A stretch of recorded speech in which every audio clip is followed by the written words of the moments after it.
Bienvenidos a todos y hermanos, me gustaría que me acompañaran por favor a Tito capítulo 2.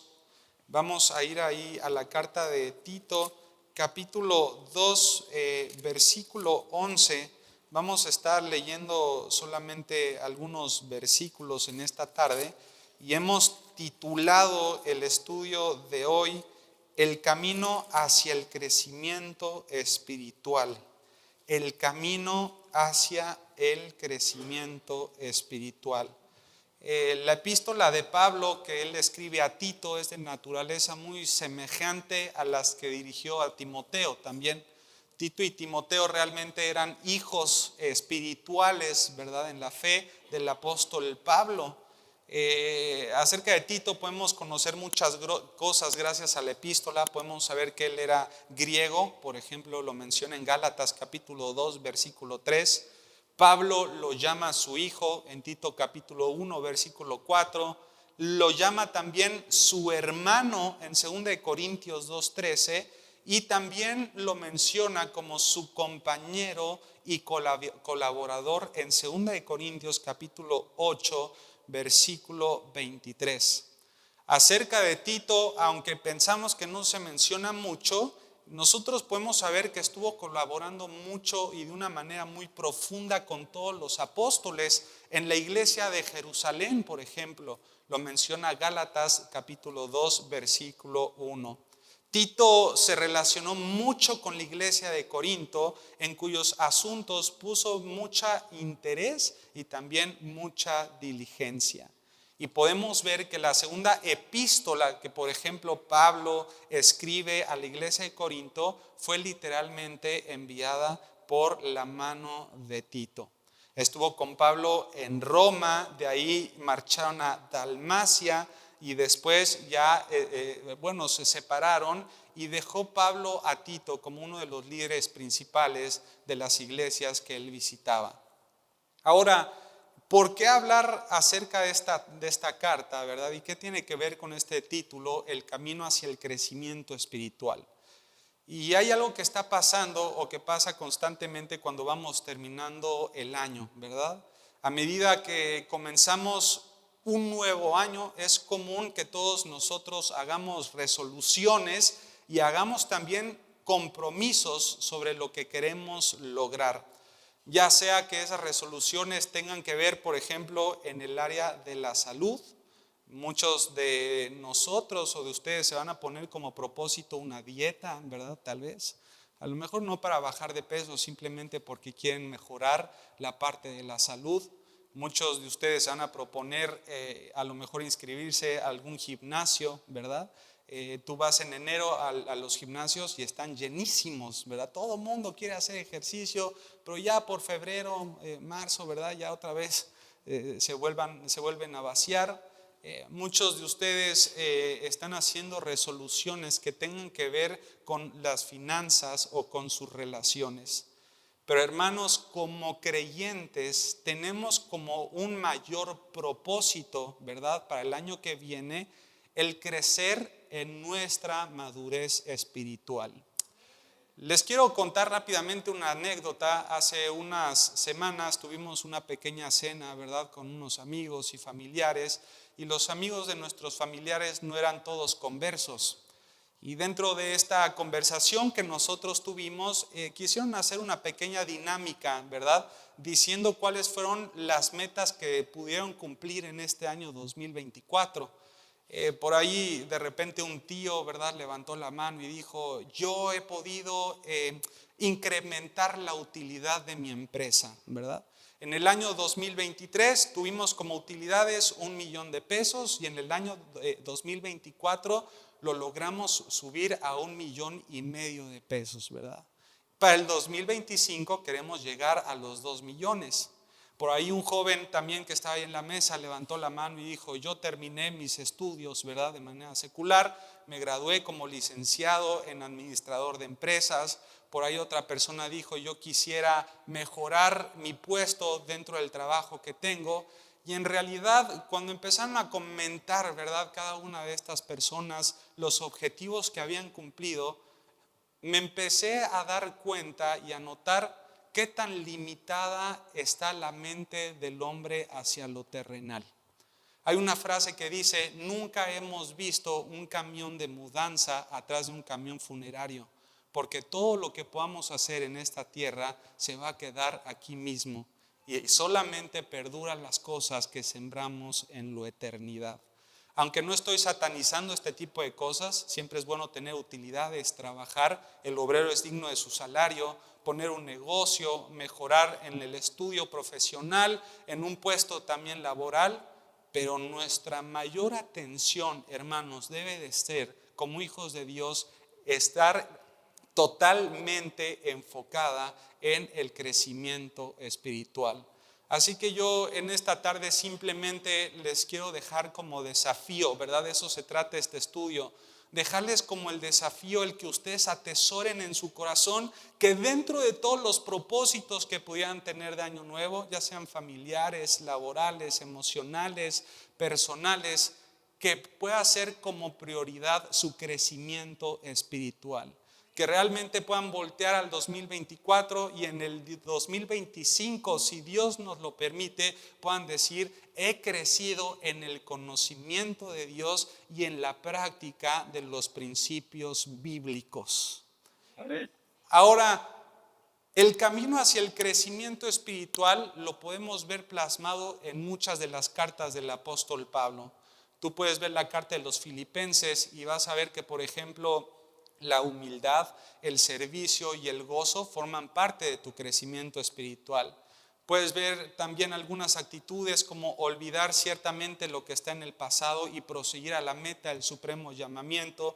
Puedes ver en la carta de Colosenses agradar a Dios en todo, ¿verdad? Dando fruto a toda buena obra, creciendo en el conocimiento de Dios y agradándole en todo lo que hagamos. Puedes ver en la carta de Tesalonicenses el orar sin cesar, y todas estas prácticas pueden ayudarnos en nuestro crecimiento espiritual.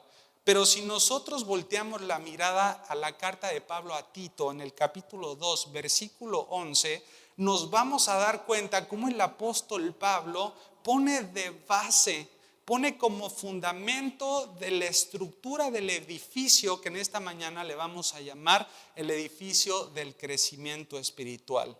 ¿Cuál es este fundamento? ¿En qué debemos de estar basados todos nosotros? Fíjate lo que dice el versículo 11 del capítulo 2 de Tito. Dice: porque la gracia de Dios, ¿qué? Se ha manifestado para salvación a todos los hombres. Y el versículo 12 dice: enseñándonos que renunciando a la impiedad y a los deseos mundanos, fíjate bien, vivamos en este siglo sobria, justa y piadosamente. El versículo 13 dice: aguardando la esperanza bienaventurada y la manifestación gloriosa de nuestro gran Dios y Salvador Jesucristo. Si ustedes se dan cuenta, hermanos, la base del cristianismo está en Cristo, en la gracia de Dios.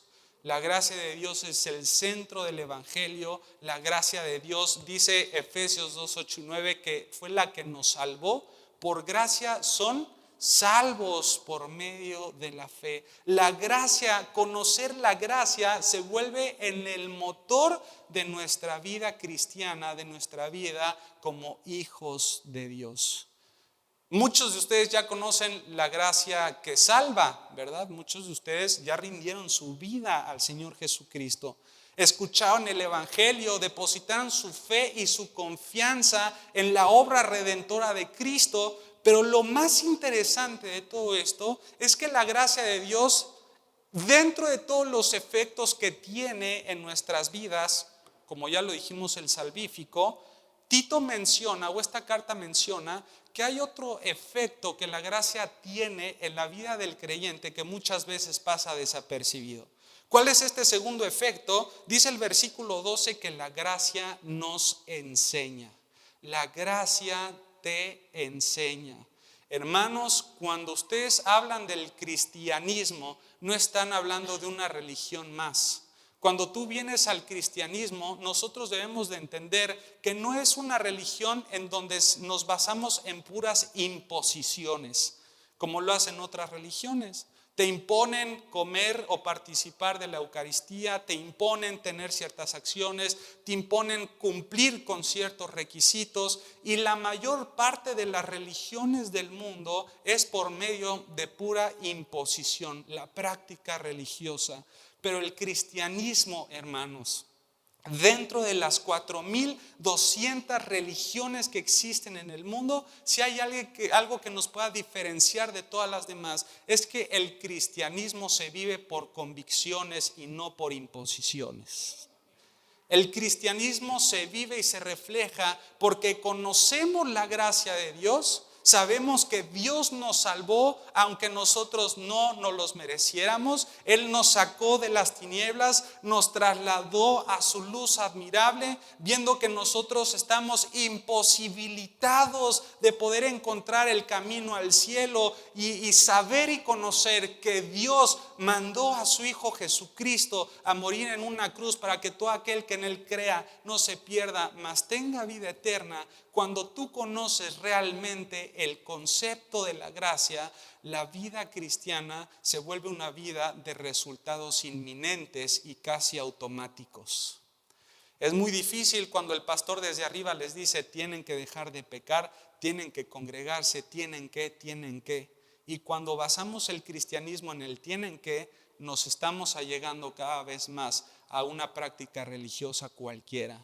El cristianismo es por medio de convicciones. Dice la palabra de Dios: nosotros le amamos a Él, ¿pero por qué? Pero porque Él nos ha amado primero.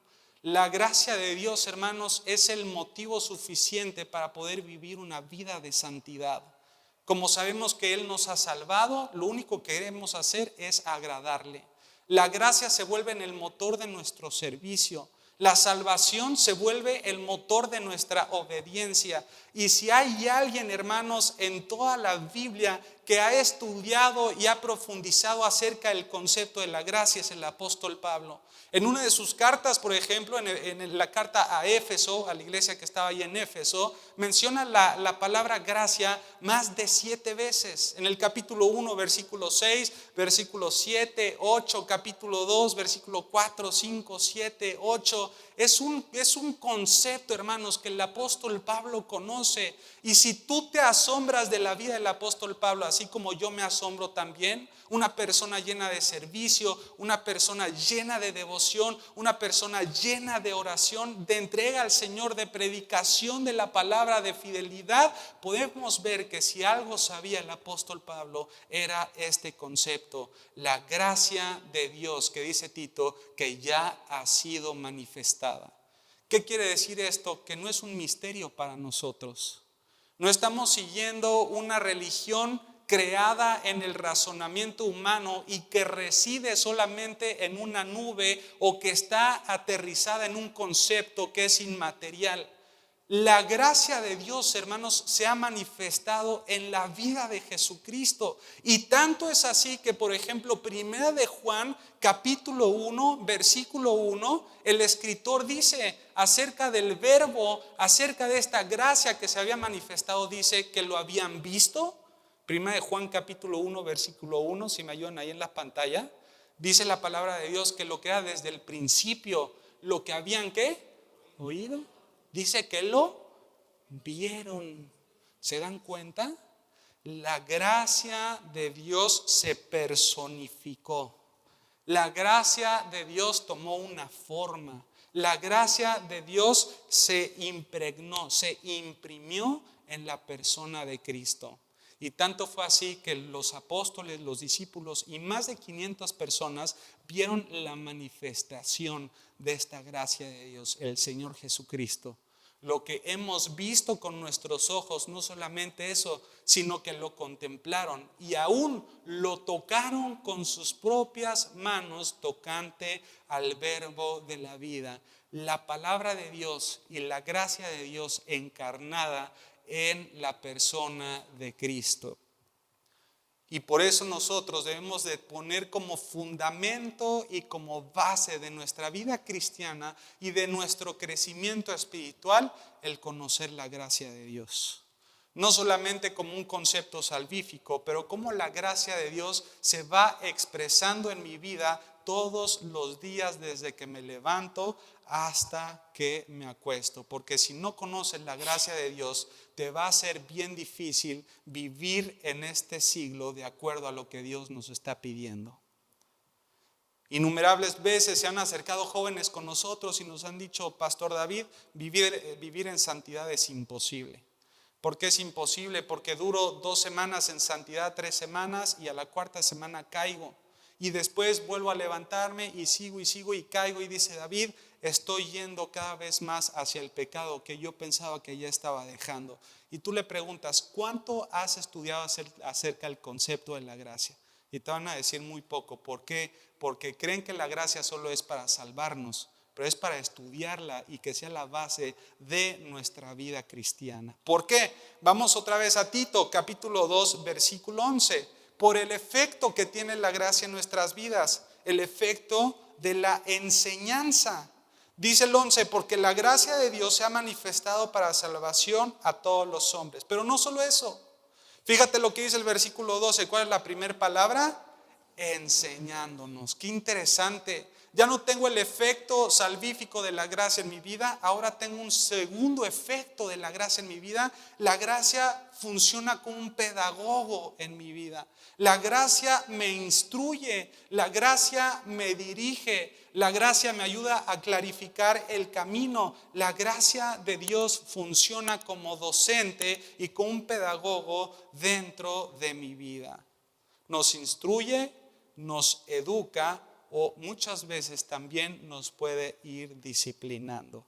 Hermanos, la gracia de Dios es conocer a Cristo, conocer los principios de Dios, pero la gracia de Dios también nos da las herramientas que necesitamos para poder cumplir con lo que Dios nos está pidiendo. Y es por eso que vamos a ver rápidamente 3 o 4 actitudes que la gracia de Dios se manifiesta a nuestra vida para poder implementar e inyectar en nuestro crecimiento espiritual. Por ejemplo, vamos a ver ahí nuevamente el versículo 12 y dice que la gracia de Dios nos enseña que renunciemos ¿a qué? A la impiedad y a los deseos mundanos. Ahora sí vamos a ir construyendo el edificio. Está como base la gracia. ¿Y cuáles son los primeros elementos? Dice aquí la palabra de Dios que la primera actitud que debemos de tener es de renunciar. ¿Qué significa renunciar? Literalmente significa repudiar. Quiero que en este momento piensen en el platillo de comida que menos les guste. Así, el que menos. Que si te lo ponen enfrente en tu plato, ni por accidente, ¿verdad? Ni aunque te pagaran $1,000,000, te lo comerías, ¿verdad? En mi caso, a mí me gusta todo. Yo le entro a todo. Pero si me pones betabel en mi plato, en el vaso o en cualquiera de sus presentaciones, en un jugo, en una ensalada, yo el betabel ni por equivocación me lo como, ¿verdad? Y esta sensación que uno siente cuando tú ves este platillo que no te gusta nada, no sé, para algunos puede ser el menudo, para otros la pata, para unos la pancita, no sé, ahí yo sé que hay mucha variedad en gustos, ¿verdad? Pero piensa en ese plato, si te lo ponen enfrente, tú tienes un sentido, ¿verdad? De repulsión, de no quererlo ver ni cerca. Bueno, la gracia de Dios, hermanos, cuando tú la conoces y entre más conoces al Dios vivo y verdadero, menos te sientes tentado a caer en el pecado o en la tentación. Existe un repudio hacia el pecado dentro de tu vida.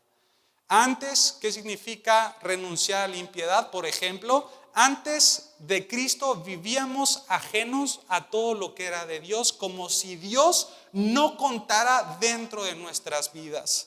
Antes de Cristo, nuestro yo era el árbitro y señor de nuestro corazón. Antes de Cristo vivíamos para nosotros mismos y vivíamos también de nuestra manera. Nuestra voluntad tenía la supremacía de todas nuestras acciones, pero cuando tú llegas a Cristo, la gracia y el evangelio te da la capacidad de repudiar este tipo o este estilo de vida sin Dios y a comenzar una vida de comunión con Dios. La primera gran realidad, hermanos, de una vida convertida al Señor es el temor de Dios y la conciencia de la realidad de su presencia en mi vida. Yo quiero utilizar rápidamente una ilustración contando un poquito acerca del testimonio de mi padre, que muchas veces lo hemos contado. ¿Me das permiso, pa? Sí, ya me dio la... Ok. Mi papá, dentro de su testimonio, cuenta que él era hippie, ¿verdad? De profesión, y él tenía ocho amigos que eran hippies, ¿verdad? También. Y bueno, dentro de este tipo de filosofía de vida que ellos tenían, pues ya saben cómo es la filosofía hippie, ¿verdad? Era una corriente muy fuerte filosófica y de pensamiento en ese tiempo. Ellos se iban a Oaxaca, ¿verdad? Ellos se iban con algunas...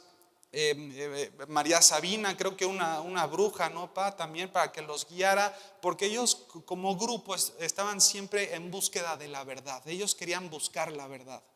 De repente los budistas les decían que tenían la verdad, iban con los budistas. Los escépticos iban con los escépticos, ellos tienen la verdad. Con los filósofos iban con los filósofos, ¿verdad? Bueno, y hippies de profesión, dice mi papá, bueno, yo me fumaba hasta los tapetes de la casa, ¿verdad?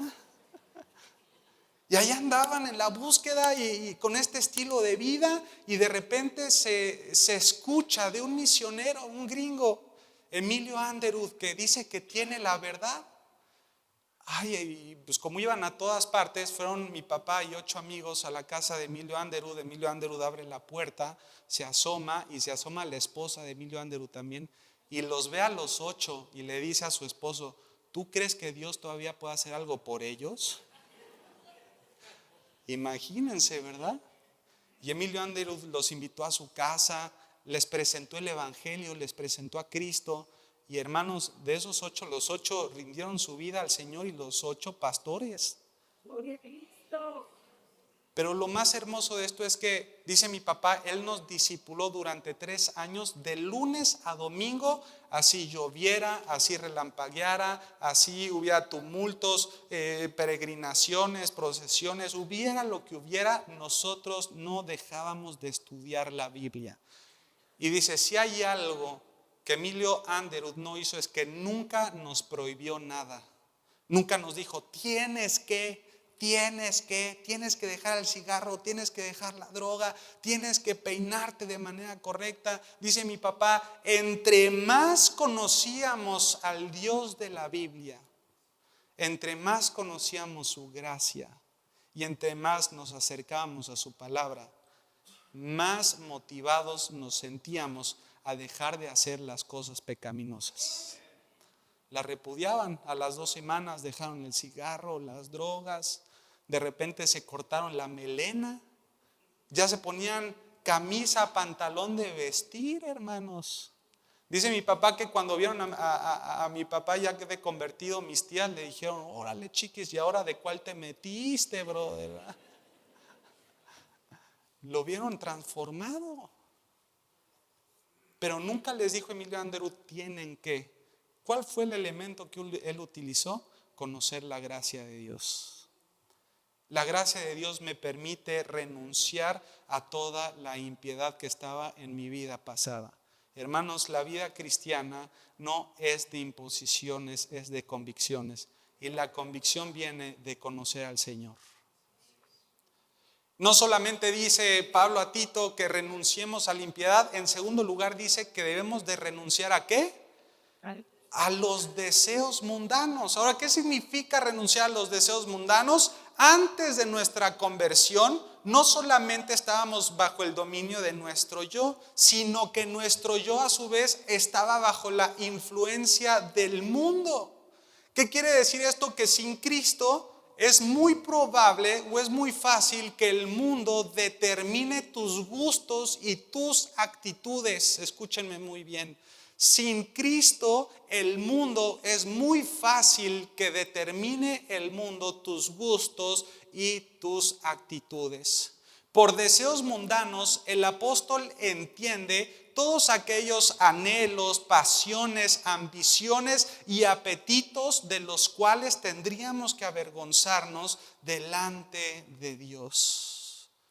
Todos estos mencionados tienen que ser dejados por temor hacia Dios. Fíjate lo que dice, por ejemplo, Primera de Juan capítulo 2, versículo 16. Si tienen sus Biblias rápidamente, Primera de Juan capítulo 2, versículo 16, nos menciona un poquito más de los deseos que encontramos en el mundo. Dice, porque todo lo que hay en el mundo son tres elementos. Los deseos ¿de qué? De la carne, los deseos de los ojos y la vanagloria de la vida. Estos tres elementos tienen una influencia fuertísima sobre el impío, pero para nosotros también, porque seguimos viviendo en este mundo. Muchas veces, aunque ya somos creyentes, el mundo sigue determinando nuestros gustos y nuestras actitudes. ¿Qué significa renunciar a los deseos de los ojos? Como decía Job, he hecho pacto con mis ojos, porque la Biblia enseña que si usted y yo no tiene cuidado con las cosas que vemos, vamos a ser atacados por medio de la vista directamente a nuestro corazón. Los ojos son la ventana de nuestra alma. Y eso lo sabe Satanás. Satanás sabe que si llega a tus ojos, va a tener también tu corazón. Deben de tener mucho cuidado de qué es lo que están viendo en las redes sociales, en internet, en donde sea. Tengan mucho cuidado porque de la vista, ¿qué nace? El amor. Tú vas a una pastelería, ¿verdad? Y los pasteles no te los ponen atrás en la cocina, ¿o sí? Tú vas a una pastelería y ves la vitrina y hasta, hijos, son buenísimos, les ponen luz, les ponen colores atrayentes para que cuando llegas, tú ibas por un café americano, pero ya hasta la vitrina y ¡ay! ¿Verdad? Este cheesecake de frutos rojos me está haciendo unos ojitos, ¿verdad? Todo el marketing que nosotros encontramos en el mundo, todo va instruido y dirigido a tu vista. Porque la estrategia mundana sabe que si tiene tus ojos, tiene tu corazón. ¿A qué tienes que renunciar? A los deseos de tus ojos. Decía Job, he hecho pacto con mis ojos delante de ti. Cuida mucho tu vista, hermano y hermana, en el 2025. Si las redes sociales son ocasión de caer, ciérralas. Ten mucho cuidado con lo que ves. En segundo lugar, dice los deseos también de la carne. ¿Qué quiere decir esto? Que nosotros si seguimos viviendo en un cuerpo que es mortal, que está inclinado todavía hacia el pecado. Todavía no ha sido redimido. Nuestra alma sí, ya fue renovada, ya nacimos de nuevo, pero adivinen qué, seguimos en el mismo estuche en el que me encuentro antes y después de Cristo. Y en mi vida cristiana muchas veces mi cuerpo, mi carne me va a pedir volver a algunos efectos que yo sentía y que eran placenteros en la práctica del pecado antes de Cristo. Me va a pedir volver al alcohol, va a volver a pedir a las drogas porque el cuerpo tiene memoria, la mente también. Va a querer que sigas practicando el pecado que seguías practicando. Pero la palabra de Dios enseña que para poder someter a la carne debemos de vivir en el Espíritu, no alimentando lo que tu cuerpo te pide, dándole alimento al Espíritu. ¿Cómo puedo alimentar al Espíritu? Por medio de los hábitos piadosos, la oración, la lectura de la palabra, el congregarse, el predicar el Evangelio. Hermanos, ¿ustedes creen que viniendo una vez a la iglesia solamente le pueden hacer frente a todas las tentaciones a las cuales te enfrentas de lunes a sábado? Es imposible, es imposible. Ahora en la escuela de Jimena, mi esposa, ellos tienen una escuela, ¿verdad?, con niños, y me ha pasado mucho que veo papás que llegan y piensan que la crianza de sus hijos son en la escuela. Y yo he visto claramente que les dicen, perdóname, pero no, la crianza de tu hijo viene en la casa. porque están más tiempo expuestos en la casa de lo que están aquí en la escuela. La crianza te toca en la casa. Y lo mismo sucede aquí en la iglesia. Con una hora, hermanos, los pastores no somos los responsables de tu crecimiento espiritual. Dios nos utiliza como herramientas, como medios, a los hermanos también. Por eso es muy bueno congregarse. Pero es en la intimidad en donde cada uno de ustedes es responsable de su propio crecimiento espiritual. Pero la realidad es que dependemos de muchos otros factores. Si mi esposo no se congrega, yo no me congrego. Si mi esposa no abre la Biblia, yo no me siento motivado a abrir la Biblia. Si en la iglesia, y utilizamos todos los elementos, ¿verdad?, como excusa para no invertir en nuestro crecimiento espiritual. Pero el crecimiento espiritual es personal, hermanos. La vanagloria de la vida. ¿Cómo puedo renunciar a la vanagloria de la vida glorificando a Dios en todo lo que hago? Sabiendo que si hay algo bueno que pueda hacer delante de Dios dentro de mi vida, es por pura gracia y para glorificarle a Él. Yo no tengo ningún mérito. Seas el mejor arquitecto, psicólogo, ingeniero, vendedor, hermanos, si tú has vendido un auto, si has llevado pan para tu casa, puede ser que es por las habilidades que tienes, pero esas habilidades las depositó Dios en tu vida. Y Dios te dio la salud, la capacidad para que te puedas desarrollar dentro de todas las áreas. Tienes que glorificar a Dios en todo lo que hagamos. Amén. La primera actitud entonces es de renunciar ¿a qué? A la impiedad y a los deseos mundanos. En segundo lugar, ¿cuál es el camino hacia el crecimiento espiritual? Dice la palabra de Dios en Tito capítulo 2, versículo 12. Vivamos en este siglo sobria, justa y piadosamente. La segunda actitud es vivir sobriamente. Diga conmigo, sobriamente. El origen etimológico de la sobriedad siempre se refiere a la ausencia de vino o de embriaguez. Pero en los tiempos de Pablo y en este concepto que él plasmó a través de esta carta, la palabra traducida como sobrio, fíjense muy bien, se empleaba habitualmente en este tiempo con un sentido mucho más amplio. Quiere indicar tres conceptos que nunca se pueden olvidar de su mente y de su corazón. Sobriedad significa seriedad, sobriedad significa prudencia y sobriedad significa sensatez. Esto significa vivir sobriamente, seriedad, prudencia y sensatez. Si tú vas, por ejemplo, a Efesios 5:18, dice el apóstol Pablo, no os embriaguéis con vino, en lo cual hay disolución, dice la palabra de Dios. No tienes dominio sobre tu cuerpo. Cuando uno está bajo los efectos del alcohol, no puedes dominar tu cuerpo, no puedes dominar tus palabras, no puedes ser serio, no puedes ser prudente y no puedes ser sensato. A esto se está refiriendo. Es la antítesis de la sobriedad. Pero dice la palabra de Dios, antes bien, sed llenos ¿de qué? Del Espíritu. ¿Por qué? Porque si vivimos en el Espíritu, tenemos un amplio dominio propio sobre nuestras pasiones de la carne, los apetitos y los malos sentimientos que muchas veces nos hacen caer. En primer lugar, tenemos que renunciar. En segundo lugar, tenemos que vivir sobriamente. En tercer lugar, dice la palabra de Dios que debemos de vivir justamente. Diga conmigo, justamente. Ahora, si la palabra sobriedad nos hablaba de un dominio de nuestras pasiones internas, el dominio de nuestras propias pasiones, la palabra justamente nos habla de la evidencia externa de ese dominio propio que tenemos en nuestro interior. Que muchas veces esta evidencia externa se ve reflejada en tus relaciones diarias, en las relaciones con tu familia, con los de tu trabajo, en todas las áreas en las cuales te desenvuelves. En pocas palabras, vivir justamente tiene un enfoque muy específico en el trato social que debe de caracterizarnos por la integridad, la rectitud, la honradez, el respeto, el amor y la bondad. Eso significa vivir justamente.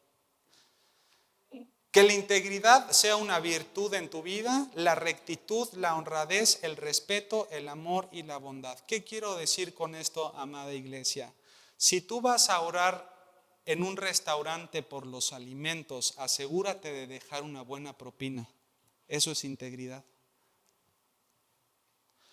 Si tú vas a predicar el evangelio en tu privada, asegúrate de tener un buen testimonio como vecino. No podemos tener deudas en el mantenimiento de las privadas.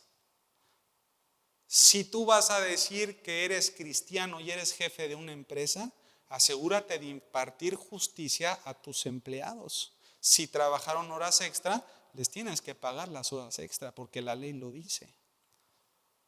Pero es impresionante, hermanos, o es increíble que los mismos cristianos están viendo la forma de vivir injustamente. ¿Te enteraste de un brother de la iglesia que te puede decir cómo darle la vuelta a los impuestos y al SAT? Ay, a ver, pasa el contacto, brother. Y ahí estamos viendo cómo burlar al SAT, ¿verdad? Ahí estamos viendo de qué manera burlar al jefe para no cumplir con nuestros horarios de trabajo. Estamos viendo la manera de vivir injusticias y promover la injusticia. Hermanos, vivir justamente es que la integridad no sea un disfraz que te pones solamente para la iglesia. Es una virtud que la llevas puesta todo el tiempo. Tienes que ser justo con todos en la sociedad. Cumplir con lo que la autoridad dice, siempre y cuando no vaya en contra de la Biblia. Una vez les voy a platicar. Íbamos hacia Toluca, íbamos hacia LITI, al Instituto Teológico Internacional, y yo iba a hablar acerca de Santiago y de las autoridades. Iba en mi auto, ¿verdad? Iba ya preparado con mis clases y todo, y voy bajando ahí por Atlacomulco y unos policías, ¿verdad? Y me paran, oríllate, ¿verdad? Ya me orillo. Me paro ahí con el auto y todo, y a ver, me presta su licencia y todo. Le paso la licencia, ve mi nombre y me dice: ¿usted es Alducin? Y le digo: depende, ¿no?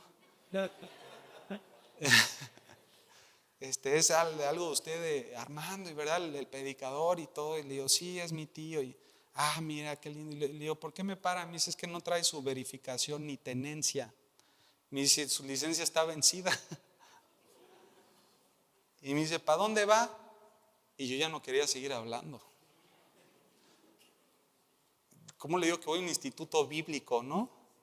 Y que voy a enseñar acerca de la sujeción a las autoridades. No, pues voy hacia el instituto, joven. ¿Instituto de qué? Bíblico. Ahí enseña. Sí, ¿qué enseña? Santiago. ¿Qué de Santiago? Y yo: no, ya ahí, pare, la verdad. Bueno, y entonces, ¿qué le hacemos? Hijo, ya sabe que soy Alducin, sabe que voy a un instituto bíblico, que soy maestro, que soy pastor. Ya me balconeó, ¿verdad?, con las verificaciones, tenencias. Dije: hay de dos, o ya una más. Dije: una raya más al tigre, pues ¿qué le hacen, no? Pero, pues joven, lo que la ley diga, ¿no? Y ahí me dijo: ¿a poco ahora sí muy sujeto? Y lo podemos contar, ¿verdad? Y causa gracia, pero muchas veces se vuelve la realidad de la vida de un cristiano. El cristiano es el que menos en orden está muchas veces ante el gobierno y los principios que nos piden. Y así como vamos a enseñar sujeción, hermanos. Fue una gran lección que yo tuve en mi vida, ¿verdad? Y hay fechas que se pasan y yo entiendo y demás, pero siempre que quepa la posibilidad debemos de impartir justicia. Seamos justos en todo lo que hagamos. Y por último dice la palabra de Dios: no solamente repudiar y renunciar, no solamente tenemos que vivir sobriamente. Tercer lugar, justamente dice la palabra de Dios que tenemos que vivir piadosamente.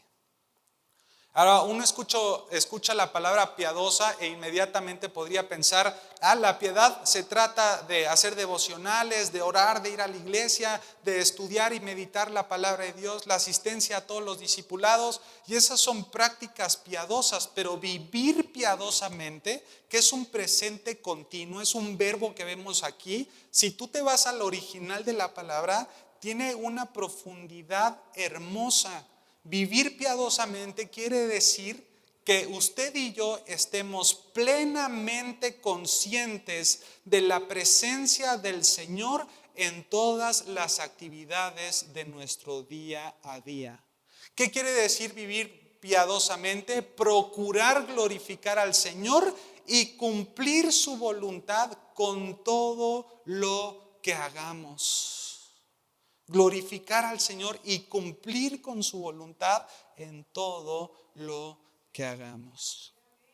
Yo te quiero hacer una última pregunta para ir cerrando el estudio de esta tarde. Del 2024, ¿cuántas decisiones hiciste sin consultar a Dios? El cambio de un trabajo, a lo mejor no le consultaste a Dios, no lo oraste, simplemente tomaste la decisión y listo. Cambiarte de ciudad, a lo mejor terminaste una relación. Hay muchas decisiones que uno puede hacer en un año. Un trabajo, un negocio, relaciones. ¿Cuántas de tus decisiones las hiciste realmente estando plenamente consciente de la presencia de Dios en todas las actividades de tu vida? Fíjate lo que dice Proverbios capítulo 3, versículo del 5 al 6. Dice, confía en el Señor con todo tu ¿qué? Tu corazón.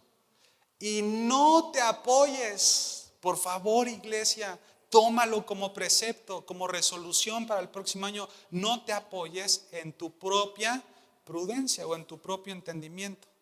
Ahora fíjate, lo siguiente es un poco más difícil. Dice, reconócelo ¿en cuántos? En todos los caminos. No hay un camino que no sea tan importante como para no consultarlo en oración a Dios. Dice la palabra de Dios, reconócelo en todos tus caminos. A veces se te ha hecho ya tan rutinario y monótono salir de tu casa y trasladarte al trabajo, ¿verdad? Hay un horario, hay una rutina, llevas a los niños, regresas y te has olvidado de cuántos accidentes Dios te ha librado.